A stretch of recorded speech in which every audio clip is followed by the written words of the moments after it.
What I'd like to do before I answer that, I just want to mention there's three elements you should know about the breath. Okay, it's all around us in terms of life energy. It's in the universe. It's in the space between your hand and your face. It's everywhere. Now, Yeah. what's contained in this is not just oxygen. There's three critical elements that are not being talked about enough. It's light, electricity.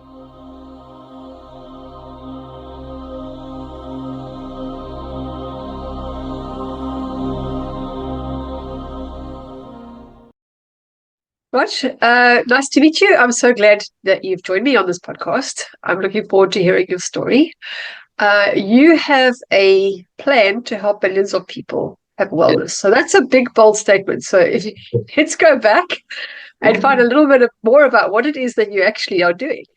Okay, excellent. So, tiny bit about my background, Natasha. So, I'm a practicing yogi for the last 25 years. I'm also a relationships coach for women for 15 years. So, been able to blend psychology and philosophy, metaphysics, blend it all together. And because I'm so intrigued about human psychology and human beings in general, we're such amazing creatures. How do you make head or tail sense of it all? You know, so that's been the driving force, my curiosity for close to 3 decades now. So because I practice yoga, I also know a lot about not just the meditation, not just the physical postures that is very popular in around the world now. About stretching and postures and holding your poses in certain ways. There's more to it than that, a lot more to it. So the meditative aspects, the meditation, esoteric aspects, I've gotten very deeply into that. And what you realize is that the breath that we take for granted is actually a lot more to it than you could possibly ever imagine unless you study yoga the way I have. So the breath of life, people would say, oh, it's just oxygen. Well, it's not just oxygen. There's a lot more to it. For example, if I just give you a very brief idea of Yep. priority, you can live for 40 days without food. You can live for 4 days without water, but you can only live for 4 minutes without breath. So that tells us immediately that breath is the most important fuel that we use and that we have. So why is it so not studied? Why don't people Yeah. pay more attention to that in the school system, in the medical system? Why aren't people paying attention to this? See, Yeah. so and now, especially post-pandemic, people are looking forward to more holistic, natural ways to heal and recover without relying on doctors, medicines, prescriptions, and X-rays and hospitals and things like that. Yeah. So we're seeing a marked increase in natural methods for health and wellness. Okay, so now you've got three concepts that we're going to discuss. So just briefly, because I'd like to delve into the breath work, Yeah. but why relationship coaching? Because it's two different things. Well, yeah, it's interesting. Have you heard of Myron Golden? No. No, okay. He's becoming extremely popular on YouTube now. He's got millions of followers. He's a guy that's he joins the dots on concepts which you think they were separate. Okay. So when we through the school system, we're taught that you're going to be a doctor, you're going to be a lawyer, you're going to be a teacher, you're going to be a dancer, whatever. You're compartmentalized into one thing. Yeah. A lot of times, it takes a lot of research and thinking and blending ideas together to see that actually everything is connected. It all depends on how you perceive it. So to answer your question, I was interested in psychology anyway. So I got into when I had an opportunity to coach women. I got into it. I found out it was very complicated. As a young guy of 28 years old, it was very complicated. I thought this is I don't understand women. I was very much alpha male. I'm thinking, why don't I understand women? And I was intrigued because I said, look, half the population of the world are women. If I don't Yeah. understand women now, when am I ever going to appreciate how a woman thinks and processes and emotionalizes? I don't get it. I'm having conversations with girls and I don't understand how they see things. And that was very, for me, disturbing, if I'm honest. Yeah. So I made it my business to say, okay, I'm going to coach 100 women, 1,000 women, 2,000 women. How many people do I need to interview and talk to understand their mindset? So I brought my yoga background and intense desire and curiosity to understand to the coaching. And that's how I was able to blend it all together. Yeah, that's interesting. So do you understand women now? Far better than ever. And I'm happy for it, I'll be honest. Yeah. Yeah. I think part of the problem is that maybe men don't understand women and therefore they negate the fact that they have something to say about it. Yeah. Okay. So let's talk about the yoga. You say there's different postures, and I mean, I've heard people saying yoga's demonic, and if you go into these postures, you're going to get entities entering into you and all sorts of stuff. So, what is yoga actually?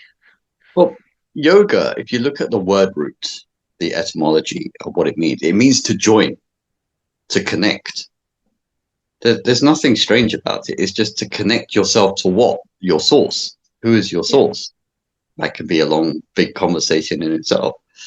Who do you believe you are a part of a higher intelligence? Who created you? Did you make your own brain? I know I didn't.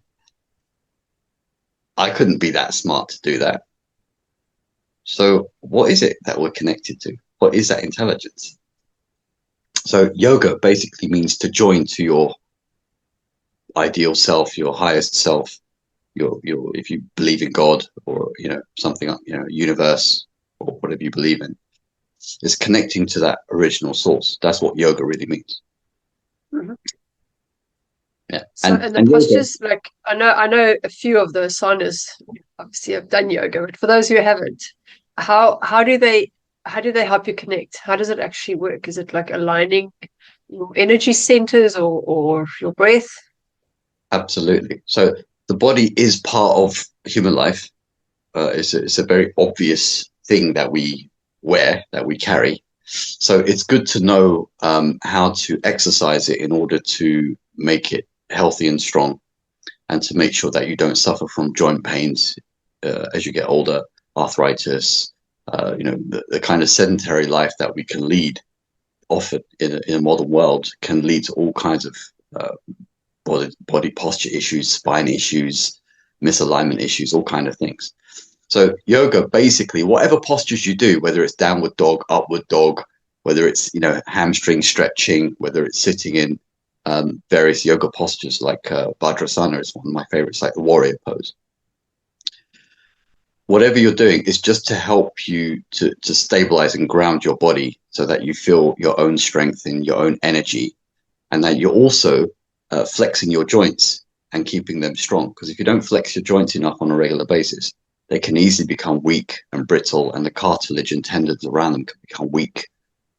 And then you're not as flexible. You can't move around in the world. Even doing your shopping, you might find difficult if you're not moving your body and flexing it and stretching out the ligaments and the tendons and so on. Even a 10-minute routine stretching postures a day is fantastic. Yeah. So would you say it's like the movement but conscious? Because I know men tend to do gym more than yoga. That's more of a women's field.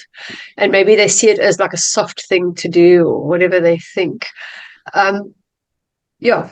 There's two questions in there, actually. One is it's conscious, and two, why are men not doing it more? Well, that's it. That's an interesting one. It's always been a long held question. Why do women resonate with yoga and all these soft practices? It's because they're gentle and involve mindfulness and emotion predominantly, whereas men are more like I used to be, very alpha in the gym, pumping weights, competing with other men to see who can push the most on the bench press or squat more. And I thought that was how men should be. But then when I realized I'm having all these aches and pains and I'm not feeling so great, then I realized, you know what? I should have done the soft work as well as the hard work. Yeah. They both yin and yang have to combine. You can't have one without the other. So would you say yoga is more of a yin energy? Yes, absolutely. Yeah. So you've got the female and the male. They're both necessary. All human beings have both sides, as your brain has Hmm. two hemispheres. One is Yeah. logic and one is feeling. So the best people, the people who get on best in the world with people and their partners, spouses, the ones who have them both working together, logic and feeling. Yeah. If you've got too much logic, you can't understand women. And if you're too much feeling, you can't understand men because they're more logic based. That's it. So last question about the relationships. What is it that you think that men need to know about women that they don't understand that would help them? They need to get in touch with their emotional side more, their energy, their feeling side. And that's, believe it or not, it's easily accomplished with the breath. Okay. As Joe Dispenza talks a lot about heart-mind coherence. You know, Yeah. he's got millions of followers. He's doing TED Talks and all the rest of it. So you can see the emphasis now on mind and heart coherence. Once you get these aligned, it's not so hard. It's actually quite easy. All right. So let's talk about the breath. So what is it about the breath that people should know that they're missing out on? Because as you said, you're missing out on a vital part of life that people just take for granted. Absolutely, absolutely. And fortunately, we've been studying this area for years intensively, and we've got lots of feedback and testimonials from real examples of people using the breath and realizing, oh, I've missed out on this huge dimension for my whole life. I was never taught step by step what to look for, how to do it, and what to identify as changes in my brain or in my mood or in my emotions or in my character. I had no idea. And it's not taught in school. That's why you have no idea. Or Yeah. people in general have no idea. So, Well, I know if you've been in like survival mode, fight or flight, your breathing tends to be very upper respiratory tract. How do people change that? Like, it's easy to say, but how do they change that? what I'd like to do before I answer that, I just want to mention there's three elements you should know about the breath.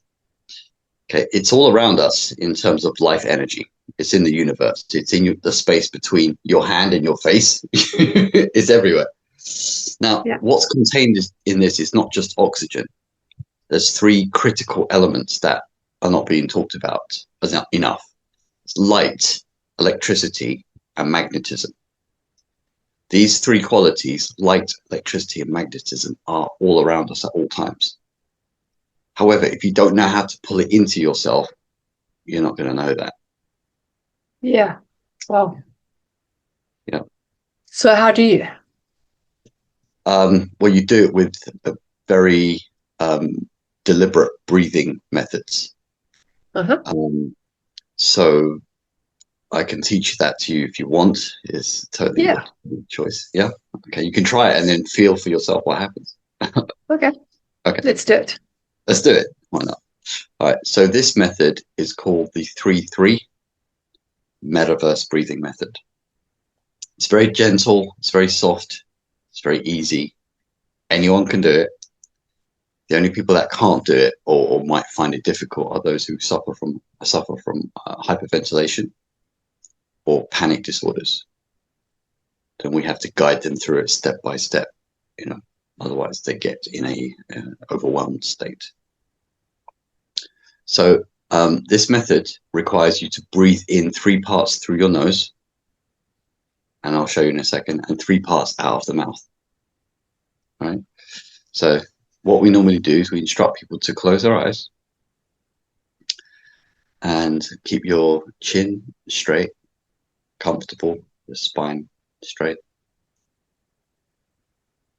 And then you take in 3 parts of breath through the nose like this, and then 3 parts out of the mouth like this. So 3 in through the nostrils like this, and then 3 out of the mouth like this. And there's a slightly elongated third out breath. So it's more like a sound. So again.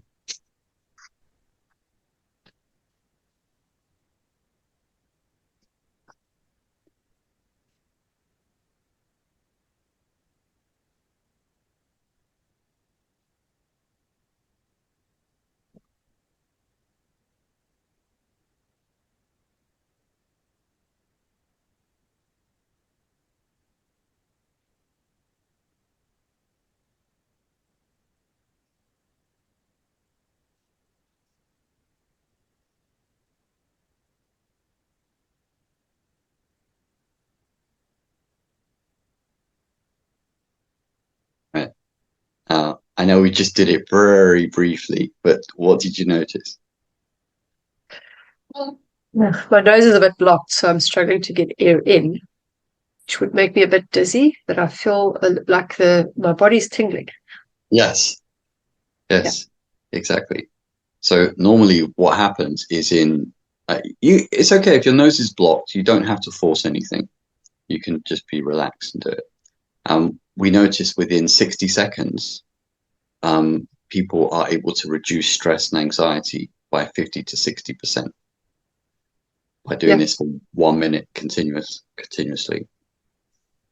Heart rate slows down, mental chatter completely dials down. So there's no more mental chatter going on. 60 seconds. And you also feel an expansion of mind beyond the body because you're releasing endorphin, serotonin, and dopamine from the brain. Plus, the secret is you're also activating the vagus nerve behind your throat. Uh-huh. That's why you do that sound. It's a long exhale. You're activating the vagus nerve. Nice. Yeah, because people, again, they don't actually stop to take a breath, literally. And especially the life that we lead nowadays, where everything is just bombarded. You can't go on anywhere without some advert being shoved in your face or some bad news or rushing. I mean, everyone's got their cell phones on them. But I think also part of it is that you're conscious of what you're doing again. It's not just, like you say, taking it for granted.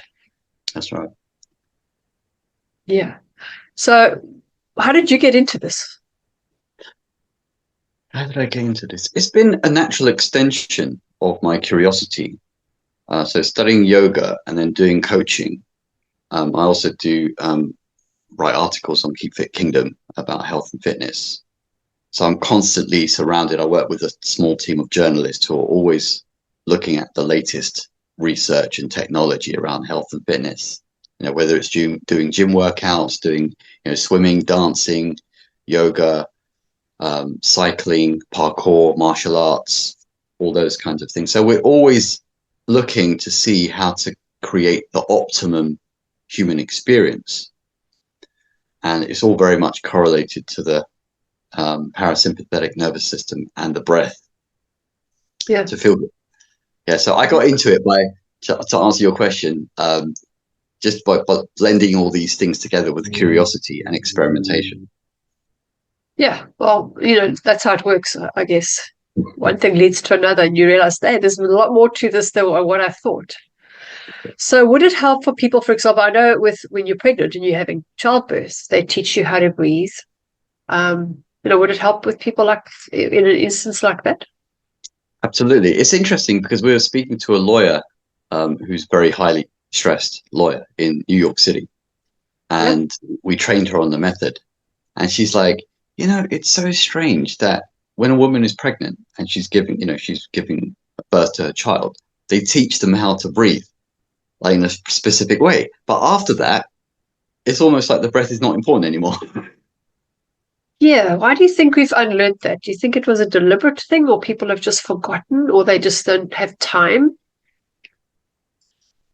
That can unfold a huge conversation. You may have or may not have thought about the implications of it for yourself. I'll give you a little pointer just to see how far or how deep you want to go on this. If you think I like going deep down the rabbit hole. We have to. Too much on the surface for too many decades, and people are suffering. We need to go down the rabbit hole. We'll do it. Natasha, if you want to do that, let's do that. Okay. So in your entire schooling, 15 years, 20 years at school, whatever it's been, if you've done a degree, maybe a bit longer, if you're in a medical field, even longer still.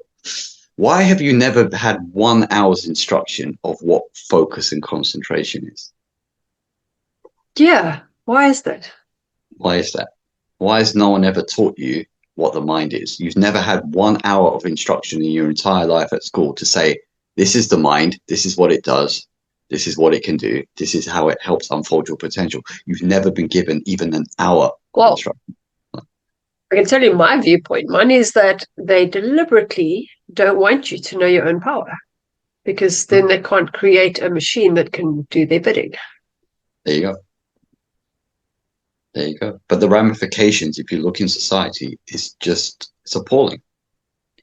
Because parents are stuck in the system, kids get born, they're stuck in the system. People are born and die stuck in a system that is not geared towards fulfilling their potential. Yeah. So I think The Matrix was such a brilliant movie, and people, even at the time that it came out, didn't really get what they were actually saying. now they are. Now, believe it or not, it's almost like posthumous fame.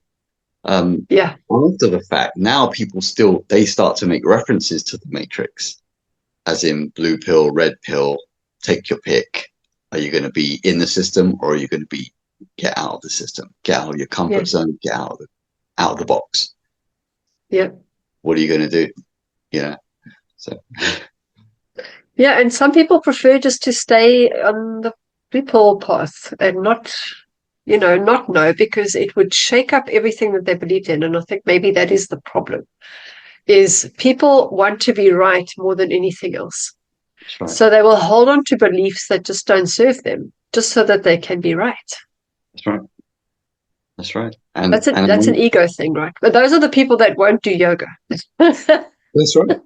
They're not going to be open enough to try things that are going to unfold something unknown, which is higher and bigger than themselves, because it's too scary. Yeah.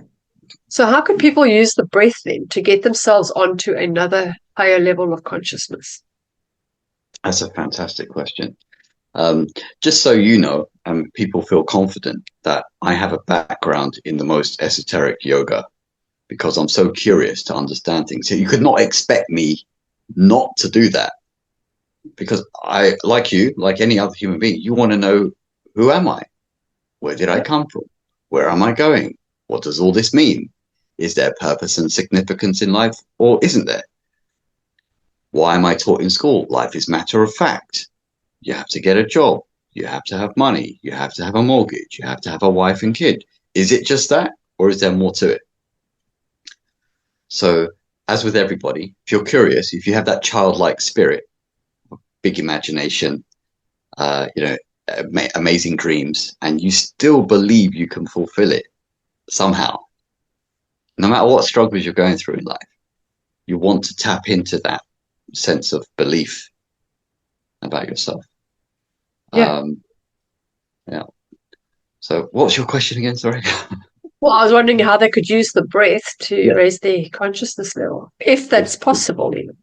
Absolutely. Now, the wonderful thing is, this method that we teach, it is the main purpose of it, behind the wellness and the stress reduction and anxiety reduction, is to help people open and expand their minds. Because the funny thing is, like Myron Golden said, the popular YouTube biblical business mentor, he said, the invisible forces control the visible forces, but it's not the visible forces that control the invisible forces. No. The first invisible force you have to deal with is your mind. And behind that, you have a soul and you have a spirit, which are invisible forces. Regardless of what you believe or don't believe, they are still there. Yeah. So what we do is we teach this simple, easy breathing method that anyone can do daily to help them calm down, relax, eliminate insomnia, because it's having fantastic success with insomnia. When people tell us, oh, I'm in insomniac for 10, 15, 20 years, we say, do this method, and within 30 to 60 seconds, they fall asleep and they don't wake up for 6 hours or 7 hours or sometimes 8 hours. And they tell us we had the deepest, most refreshing, heavenly sleep ever. Wow. Yeah. So people say insomnia, insomnia, insomnia. Well, once you reduce the stress and anxiety using the breath, you now open up what we call a psychic window to begin to see and reframe your imagination, your willpower, and the way you want things to flow for you. So would they just do the 3-3 breathing method? Correct. At night when they wake up? We recommend doing it 3 times a day. Okay. So in the morning for 3 minutes, in the afternoon for 3 minutes, and before you go to bed for 3 minutes. Yeah.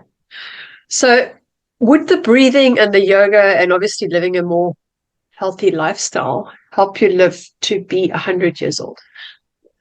We believe so. Yeah. Yes, because the more you use the breath, the less you rely on physical sustenance of food. For example, I'll give you an example. I used to eat 3 meals a day for years, like everybody else. Now I only eat 1.5 meals a day.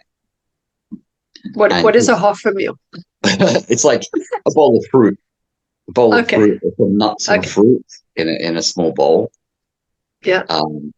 And it's amazing because once you sustain yourself on breath more than food, all the kind of things like indigestion and other problems you might have been having with your health, a lot of them begin to disappear because you're relying on an intangible energy source rather than the grosser food substances. So that's what's happened to me. That makes sense. Yeah. That makes sense. I don't know if you've seen this guy. I don't know his name. And I don't know where he lives, but I think he's 150 years old now. Have you seen him? I've heard of him. I have to watch if there's any video of him, I need to watch it. I've seen a video on TikTok of this guy, but he's just like his skin. He looks like he's been made up like in Lord of the Rings. What was Smeagol? He's got this like bald head with dreadlocks, but incredible. I mean, he actually can stand on one leg for hours or hang off one arm and stuff like that. But he is incredible, and he's 150 now. Really? Is it documented 150? Is it like? Yeah, they've actually celebrated it now. There's been photographers and all sorts of people come to see him and, wish him well. But yeah, I think that's incredible. I just don't know if I'd want to outlive everybody that I know and my grandchildren and my great-grandchildren, as long as they stay with you, That's it. I think, once you start, you get on the breathwork ladder and you start to realize that it starts to subtle but definite changes happening in your physiology. Like you realize that you don't rely so much on external aids like medicines, and you can start to use the power of your mind to heal yourself. It's quite incredible. Yeah. Take some coaching to make the transition though. Yeah. Yes, absolutely. So what do you coach the women with actually? Is it how to be, is it within a relationship or to find a relationship? Well, the interesting thing is, because divorce rates are so high now, in the UK it's 50%, America is 50%. I'm not sure in South Africa what the rates are. It could be similar. I'm not entirely sure. Australia is 50%, Canada is 50%. It's high. It's high.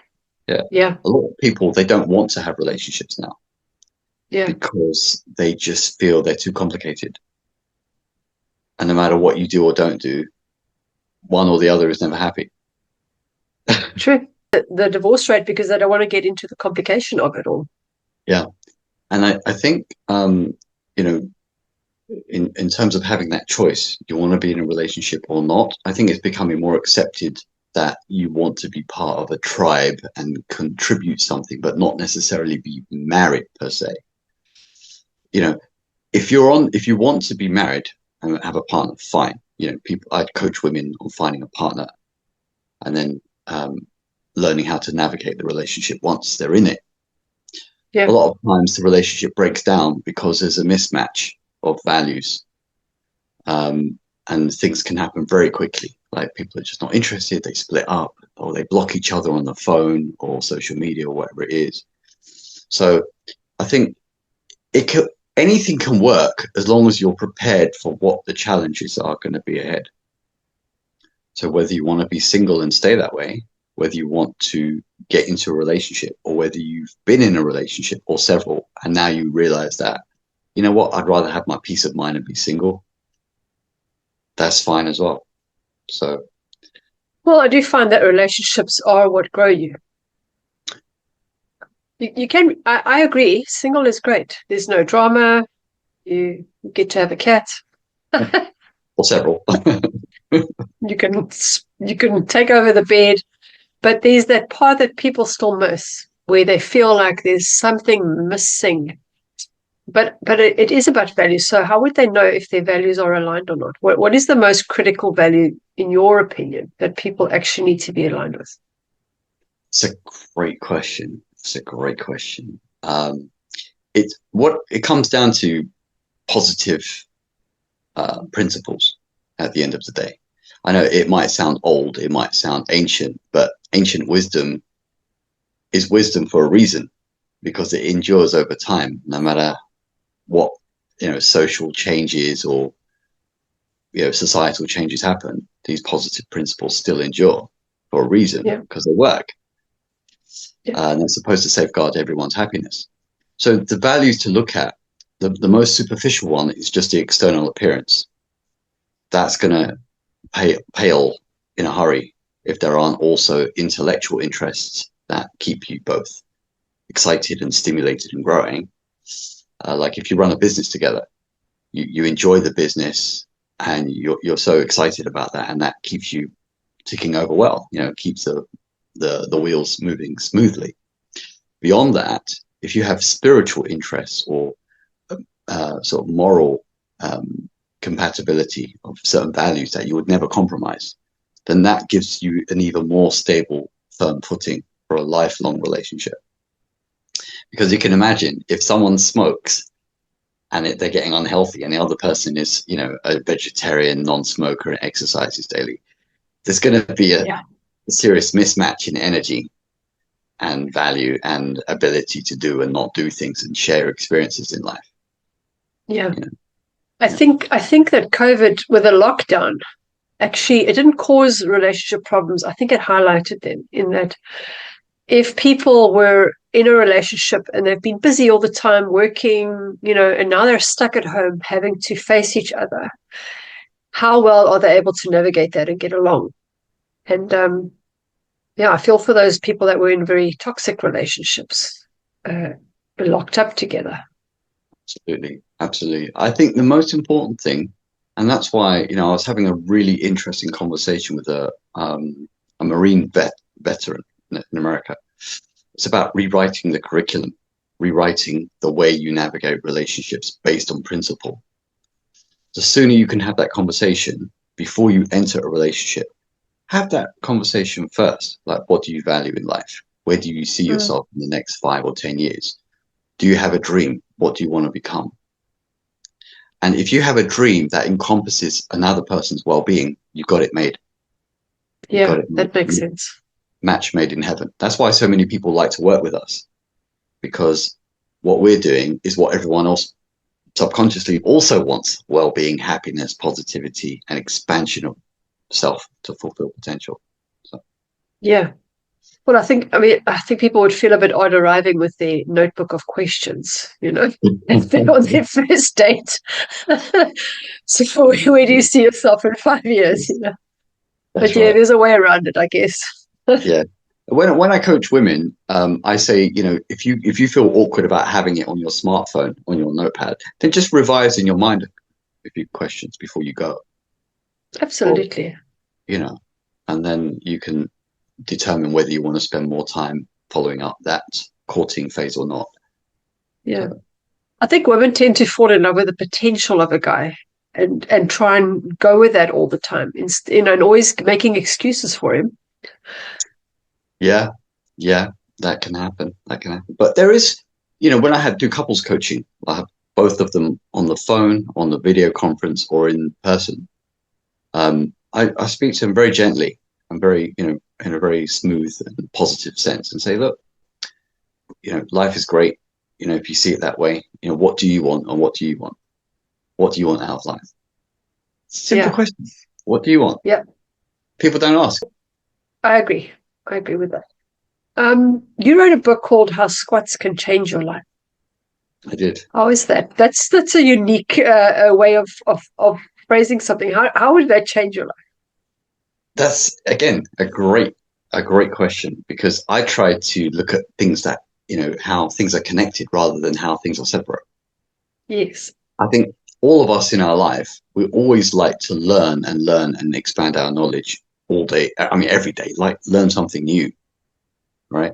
And what I do, like anybody can do, is you learn something new every day. It builds momentum, and then, like a magnet, you start to attract things to yourself to build your neural network. So then, at a certain point, you begin to see, wow, everything is connected, and I'm in this huge connected network of things. It's not separate. It's an illusion if you think it's separate. Well, squats are the hardest exercise, I think, for people, especially women, to do. So I suppose it would be if you're able to be present and conscious while you're doing it, you'd stop hating it so much and start loving it. That's so true. But to get back to your original question there, Natasha, I wrote that book because I realized that if you do one exercise in life, it will have a huge impact on your leg muscles and your posterior chain, meaning your glutes, your thighs, your calves, your feet, your ankles. You'll boost your circulation and your heart and lung function as well, Yeah. including your circulation. So even if you do no other exercise and don't like going to the gym, you don't want exercise equipment cluttering your house, fine. Just do body weight squats. And if you can throw in shoulder rotations with that while you're going up and down, fantastic. You don't need to do anything complex. So what about people with knee problems? The first thing we advise people with knee problems is to try to do the hamstring stretch. Because I've had this conversation with so many doctors and therapists, you won't believe it, and physiologists. And I say to them, you know why people have so many knee problems? And say, okay, right, you're going to tell us, aren't you? I say, yeah. We sit on chairs with 90-degree angle at the seat and the legs. So your knee never really bends much more than that 90-degree angle. And because you're not used to sitting in a squat position or doing Asian squats, when Asians clean the house, they're squatting down on their heels. Yeah. And doing the broom, doing the sweeping and so on. In the West, you hardly ever see that. True. Yeah. So when you do the hamstring stretch, it unlocks the knee pain and the tightness of the hamstring. So you can now bend and touch your toes, and you can enlarge your flexibility and mobility of your knees. Yeah. Could it also be that not doing squats could cause knee problems? Like it's got a counter effect. From experience and from the people I've trained, it's always better to do body weight exercises than not do them. Yeah. So if you haven't done squats before, just learn to do body weight exercises. You don't need any equipment. Just learn to stretch, learn to get in touch with your body, learn to move your shoulders, learn to move your torso, twist your spine, and pull your toes when you're sitting down. Try to get your nose to your knees. Then you'll stretch out the hamstrings. Then you can squat more easily and effortlessly. Yeah, awesome. So, Raj, where can people get hold of you? So yeah, they can get hold of us for things like coaching, motivational advice, routines, breath work. The breath work is taking off massively. Interesting fact, you may or may not know this. For the first time in history, the wellness industry is now worth 4 times more than Big Pharma. That is awesome. I don't know that, but that's awesome. Big Pharma is worth $2 trillion a year. Wellness is now worth $6 trillion a year. So it shows you the trend of people looking towards more natural methods of health care and healing and recovery and so on. Yeah. So I see that when Donald Trump got voted in, the stocks just plummeted on all Big Pharma. That was an interesting thing to see. Right. Who knows what's going to happen in the next, few months? It's going to be interesting. It's going to be interesting. It is. So people can, just to Yeah. answer your question again, they can go to keepfitkingdom.com. Uh-huh. You can email info@keepfitkingdom.com, as you can also buy the tutorial for the breathing method as well on there. So you can just find out more about it. I'll post all those links below. I will do that. And then do you have a final message for our viewers, that something that they can apply maybe, or something they just need to keep in mind? I would say be clear on what you want to achieve in terms of your health, your wellness. Do you want to understand things better and people better and yourself better? Then look into the mind, look into the breath, because this can unfold things that you never knew about yourself quicker than you expect. Awesome. I love that. Yes. And I'll be practicing as well. Great to, be great to give you, if you want any further fine-tuned tips, and be happy to do that. Yeah, that'll be awesome. Thank you. You're All right. Thank you for joining me and sharing your time, your valuable time with me. I look forward to doing that. I'll give you feedback as well on how it worked for me. wonderful. Sounds great. Yeah. You too. Take care. Bye-bye. Bye-bye.